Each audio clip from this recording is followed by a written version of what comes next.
पिछले सेशन में हमने देखा था क्लाइंट सर्वर आर्किटेक्चर क्या होता है और वेब क्लाइंट क्या होता है, वेब सर्वर क्या होता है। आज के सेशन में हम सीखेंगे नेटवर्क के बारे में और उसके प्रोटोकॉल के बारे में। क्लाइंट सर्वर कम्युनिकेशन में सर्वर क्लाइंट को HTTP रिस्पॉन्स भेजता है। HTTP रिस्पॉन्स क्या होता है? HTTP रिस्पॉन्स में होती है एक हेडर इंफॉर्मेशन और एक्चुअल कंटेंट।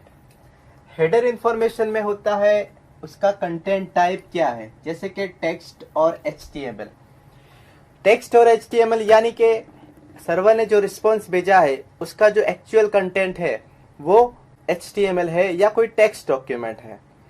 इसके अलावा कंटेंट टाइप में इमेजेस हो सकती है जिसका कंटेंट टाइप की जो वैल्यू होती है वो, दूसरा जो कंटेंट टाइप होता है वो होता है JPG या PNG होता है। उसके अलावा आपका जो कंटेंट है जो सर्वर भेज रहा है वो कोई साउंड भी हो सकता है या फिर कोई दूसरा वीडियो फाइल भी हो सकता है। तो एक्चुअली जो HTTP रिस्पॉन्स है वो एक ऑब्जेक्ट होता है जिसके अंदर एक हेडर इंफॉर्मेशन जिससे ब्राउज़र को पता चलता है कि जो सर्वर ने मुझे डेटा भेजा है उससे मुझे किस तरह रेंडर करना है। फॉर एग्जाम्पल, अगर HTML डॉक्यूमेंट है तो ब्राउज़र HTML का जो पेज है उसको रेंडर करेगा। अगर कोई साउंड फाइल है तो ब्राउज़र उसको प्ले करेगा। अगर कोई वीडियो फाइल है तो ब्राउज़र उसका वीडियो प्ले करेगा। यानी ये सारे अलग अलग कंटेंट टाइप है जो अलग अलग मीडिया है वो रिस्पॉन्स में भेजता है और उसकी जो इंफॉर्मेशन होती है वो सारी हेडर में स्टोर की जाती है। एक्चुअल कंटेंट में क्या होता है, तुम्हारा एक्चुअल डेटा, जिसमें वो डेटा HTML पेज भी हो सकता है या फिर रो डेटा भी हो सकता है जो इमेज या फिर ऑडियो या वीडियो के लिए हम यूज करते हैं। तो ये हमारा HTTP रिस्पॉन्स हुआ। इसके बाद हम देखेंगे HTTP रिक्वेस्ट में क्या होता है। यानी जब क्लाइंट सर्वर को एक रिक्वेस्ट देता है जिसे हम HTTP रिक्वेस्ट कहते हैं, उसमें एक होता है रिक्वेस्ट हेडर और दूसरा होता है रिक्वेस्ट बॉडी।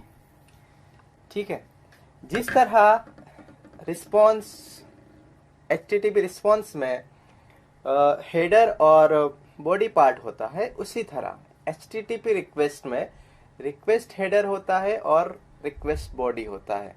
रिक्वेस्ट हेडर में कौन सी इंफॉर्मेशन होती है, तो उसमें होता है URL, यूनिफॉर्म रिसोर्स लोकेटर, और उसके अलावा उसमें होता है मेथड, यानी कि HTTP मेथड होता है।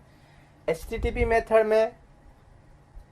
मेथड क्या है उसके बारे में हम बाद में डिस्कस करेंगे, लेकिन जो URL होता है उसमें आइदर गेट मेथड होती है या पोस्ट मेथड होती है। तो ये सारी इंफॉर्मेशन रिक्वेस्ट हेडर के अंदर होती है।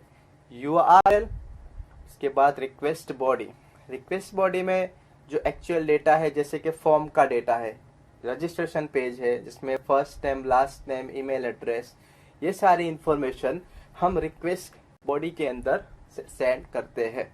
HTTP मेथड के बारे में मैंने कहा था कि HTTP मेथड क्या होती है। HTTP मेथड वो कोई जावा मेथड नहीं है, वो HTTP प्रोटोकॉल उसकी मेथड से। HTTP प्रोटोकॉल में गेट मेथड है और पोस्ट मेथड है। HTTP गेट क्या होता है? HTTP गेट सिंपल रिक्वेस्ट होती है जो हम सर्वर को भेजते हैं और उसको कहते हैं कि हमें एक रिसोर्स चाहिए। सर्वर HTTP गेट रिक्वेस्ट को प्रोसेस करता है और जो भी रिसोर्स है उसको ढूंढता है सर्वर की डायरेक्टरी में और वो क्लाइंट को बैक दे देता है। ये होती है simple HTTP gate request. HTTP gate request में आप डेटा भी सेंड कर सकते हो, लेकिन वो डेटा लिमिटेड होता है और आप जो भी डेटा सेंड करोगे वो आपकी URL के पीछे अपेंड होके जाएगा, यानी कि ब्राउज़र के एड्रेस बार में आप उसको देख सकोगे। यानी आपके सारे डेटा एक्सपोज होते हैं यूजर को। ठीक है, तो HTTP गेट है, उसका हम एक एग्जांपल यहाँ पे मैंने दिखाया हुआ है, जिसमें ये जो पूरा पोर्शन है, ये पोर्शन रिक्वेस्ट का जो हेडर पार्ट है उसमें आएगा, और हेडर पार्ट में ये जो लाइन है उसमें आपको पता चलेगा कि जो गेट है वो आपका HTTP मेथड है। उसके बाद ये जो सिलेक्ट /course.jsp जो है वो आपका रिसोर्स का पाथ है, कि आपका रिसोर्स कौन सा है और उसका पाथ क्या है, जिसे हम पाथ कहते हैं। उसके बाद क्वेश्चन मार्क होता है, और यहाँ क्वेश्चन मार्क के बाद जो भी डेटा है उसे हम क्वेरी स्ट्रिंग कहते हैं। क्वेरी स्ट्रिंग यानी सपोज हमारा जो भी डेटा हम गेट मेथड में सेंड करते हैं वो क्वेश्चन मार्क के बाद ऐसे अपेंड हो जाता है। जैसे कि मैंने एक फॉर्म बनाया है जिसमें एक सिंपल टेक्स्ट फील्ड है, यूजर नेम या फिर सिंपल नेम, और या फिर आप कोई और एग्जांपल ले लो कोर्स नेम करके, और वो कोर्स नेम में मैंने इनपुट में वैल्यू दिया हुआ है जावा। तो जावा जो मेरा डेटा है जो मैंने इनपुट में दिया है, और मैं HTTP गेट मेथड यूज कर रहा हूं, तो मेरा जो URL जो सेंड होगा, जो रिक्वेस्ट HTTP रिक्वेस्ट का जो हेडर होगा उसमें क्वेरी स्ट्रिंग इस तरह बिल्ड होगा।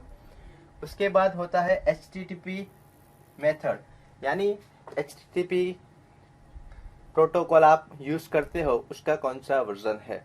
तो ये हुआ पूरा गेट के बारे में। ओके, तो गेट क्या होता है? गेट सिंपल रिक्वेस्ट होती है, उसमें आप लिमिटेड डेटा सेंड कर सकते हो, और जो भी डेटा आप सेंड करते हो वो URL में अपेंड होगा, जिसको हम क्वेरी स्ट्रिंग कहते हैं। उसके बाद हम देखेंगे पोस्ट क्या होता है। पोस्ट जो मेथड है वो मोर पावरफुल रिक्वेस्ट है। Request plus send form data होता है। डेटा जो पास होता है वो मैसेज की बॉडी में पास होता है। तो ये इसका सबसे बड़ा एडवांटेजेस है कि डेटा जो भी पास होगा वो आपके मैसेज के बॉडी में पास होगा। ठीक है, जैसे कि मैंने फॉर्म बनाया है जिसमें मैंने एक सिंपल लेबल ले लिया है कोर्स, और टेक्स्ट फील्ड लिया हुआ है, और टेक्स्ट फील्ड में मैं वैल्यू एंटर करता हूँ जावा। तो मेरा जो HTTP रिक्वेस्ट का जो हेडर पार्ट होगा उसमें उसका जो फॉर्म होगा वो इस तरह होगा। सबसे पहले होगा HTTP मेथड नेम जो होगा पोस्ट। उसके बाद मेरा जो रिसोर्स है, मैंने सर्वर को कहा है, उसका पाथ होगा कि सर्वर एडवाइजर के अंदर course.jsp पेज है वो मुझे चाहिए, और इसके बाद होगा HTTP मेथड।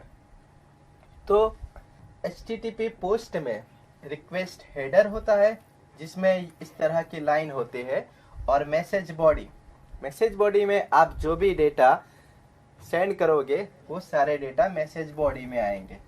तो इस तरह आप HTTP पोस्ट मेथड में डेटा सेंड करते हो। अब इससे आपकी सिक्योरिटी रहती है, यानी कि जो भी डेटा सेंड करोगे आप वो विजिबल नहीं होगी। तो ये हुई HTTP post method. Web server की लिमिटेशन क्या होती है? वेब सर्वर की लिमिटेशन में web server dynamic content generate नहीं कर सकता।